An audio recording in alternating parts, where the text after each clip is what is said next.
got my associate's degree in applied science from Oklahoma State University at Okmulgee, and been working in the industry, worked in hotels, restaurants, you name it, I've done it.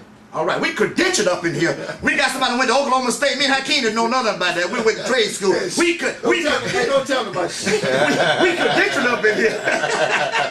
We also have in the studio with us, we have my friend, Chef. One of the first chefs I met since I've been in Tampa Bay. 27 years I've been here. Chef Eric Holland. He's the chef and founder of Eve's Catering, home of the Soul Food Sunday. Good morning, Eric. Welcome to the show. Good morning. And tell us a little about yourself. Okay, thank you very much for having me on.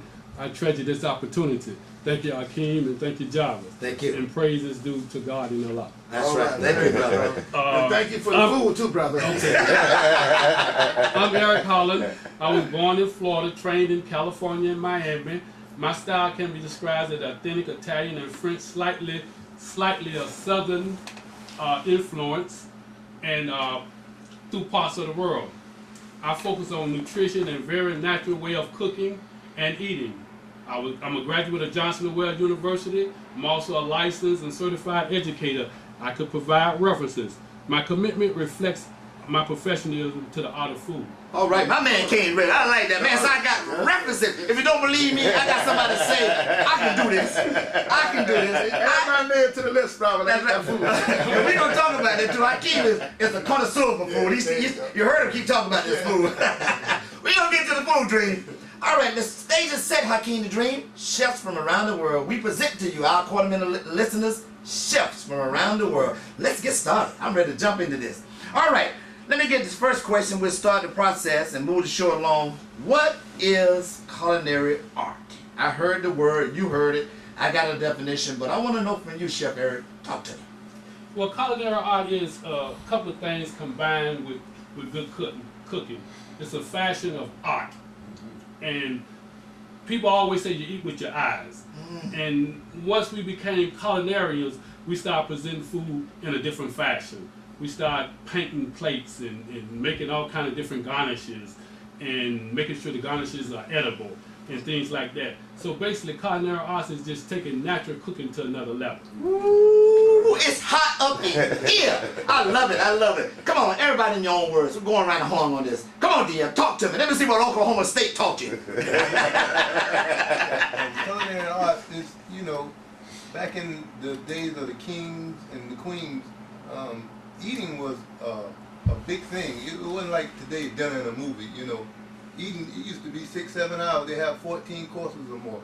So people also, when we say culinary arts, it's also a science.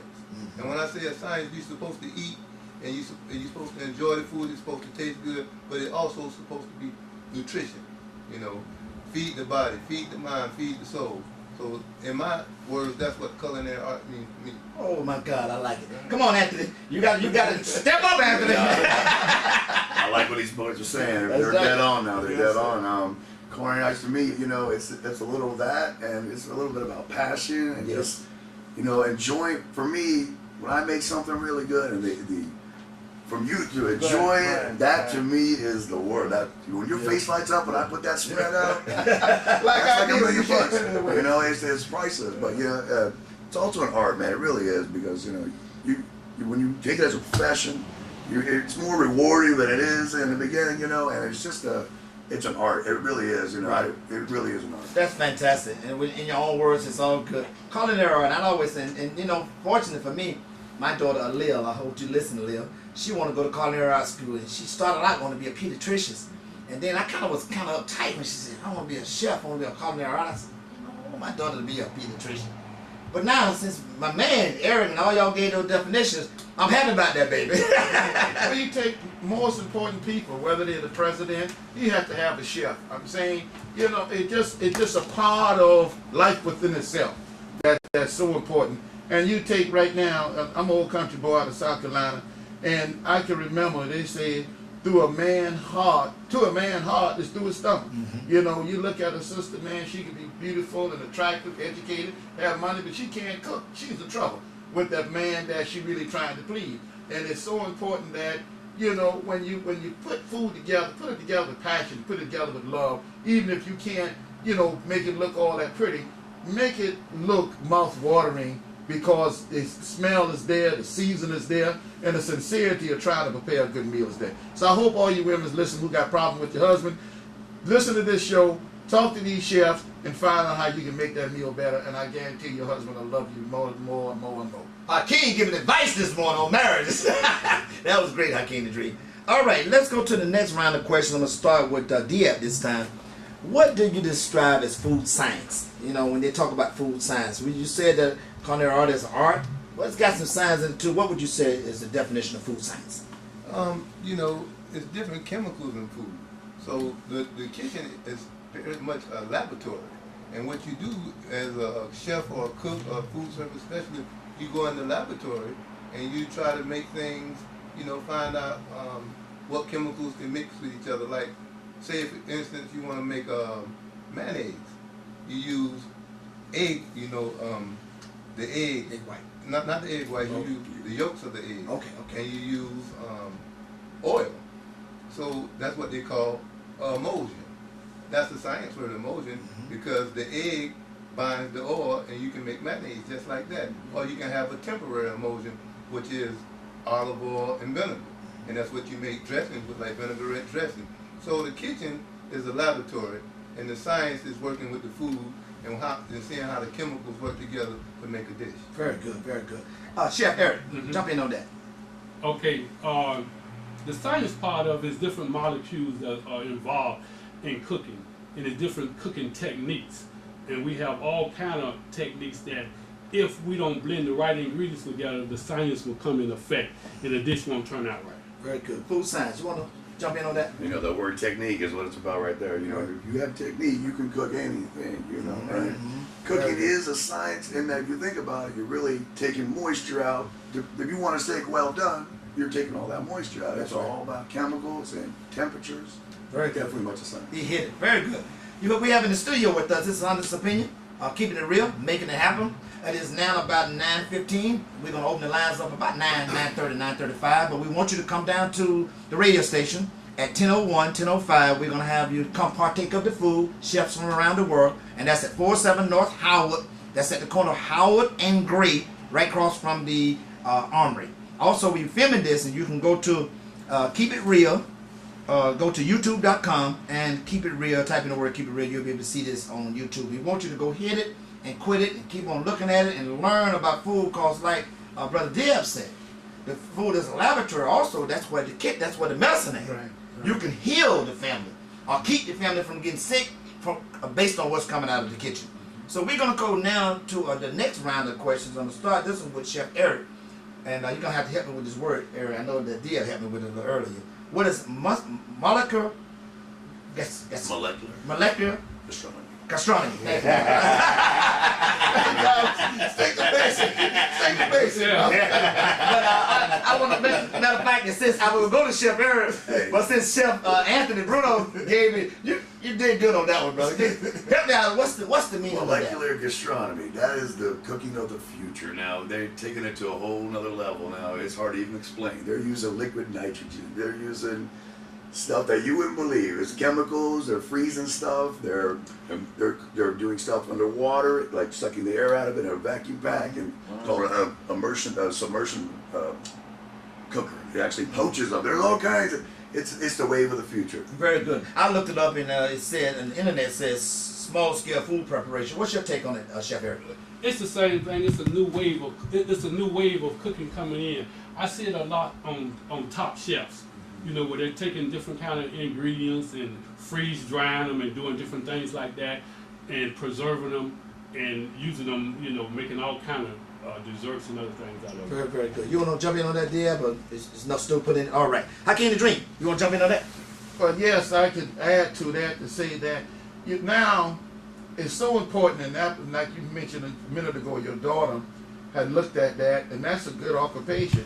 It's because every hospital that you go, they got special people called dietitian. Yeah. And these people are responsible to making sure what the patient need to have would be able to help them hopefully recruit from the illness.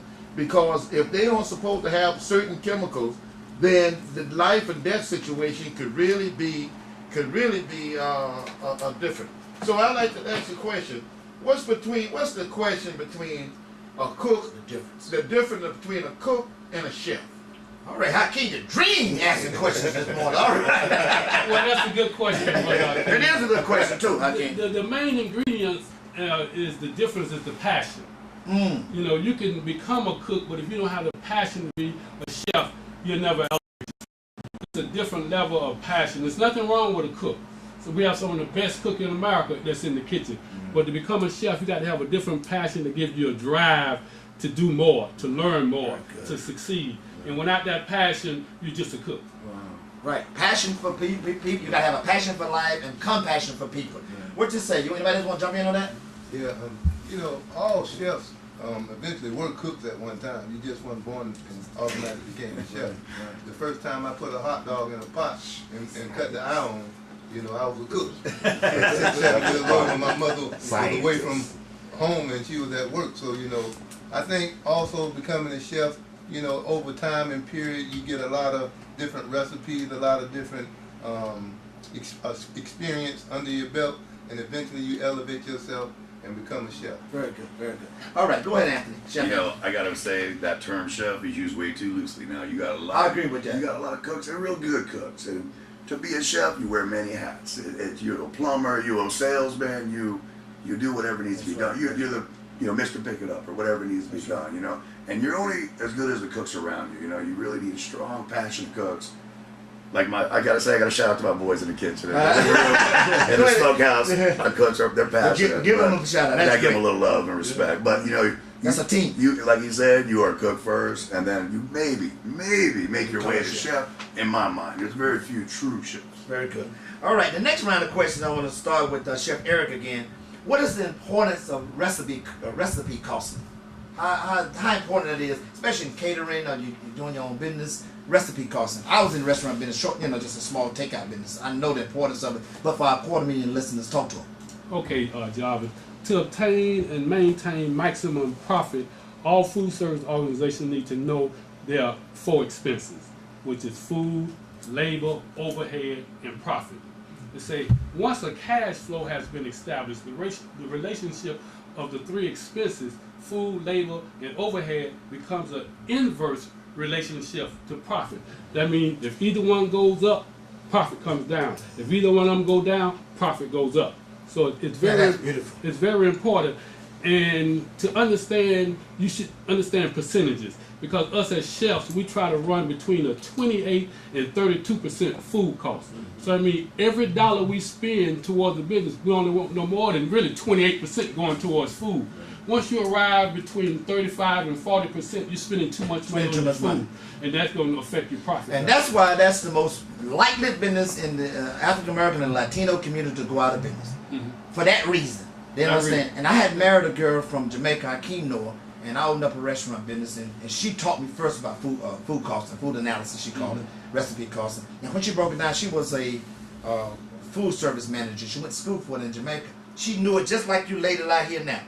Food, labor, overhead, and profit. That's so important. I used to know when I had my steak and take in Miami, I know when I sold that steak sandwich for $2.99, at that time I had $1.10 in the steak, all the way down to the wrapping, the aluminum foil to wrap the sandwich over with. And so when I came and capped my profit, I done sold 40, 50 sandwiches that day. When I look in the cash register, that stuff don't add up. I know something went wrong only because I did recipe costing. Very good. Anybody want to jump in on that? Just like Chef Eric said, that's so vital. I mean, so vital. You won't make a profit. You'll go down in less than a year if you don't have your stuff together. Stuff's got to be recipe'd out, costed, portion control. That portion control, yes. Tracking of waste. That's is right. so waste, vital. yes. Even if it's an employee eating something, that's right. Bring it up and whatever. Tracking is very important. We have an exciting panel here now, and a very informed panel. By me, once being in the food business, that's what I used to watch. I used to watch waste. Right. I had to watch waste, so you find yourself going to the wholesale place more often than you have to because of waste. Even to the employees eating food. Even to the employees when you ain't there giving away the food to the homeboys, to the girlfriends when they come. You got to watch all of that because that percentage he talked about, that Chef Eric talked about, goes from 28% up to 45, 40%. You losing money, Dream. Right. You're losing money. And you know you don't want to lose no money. No. I know Hakeem the Dream don't want to lose no money.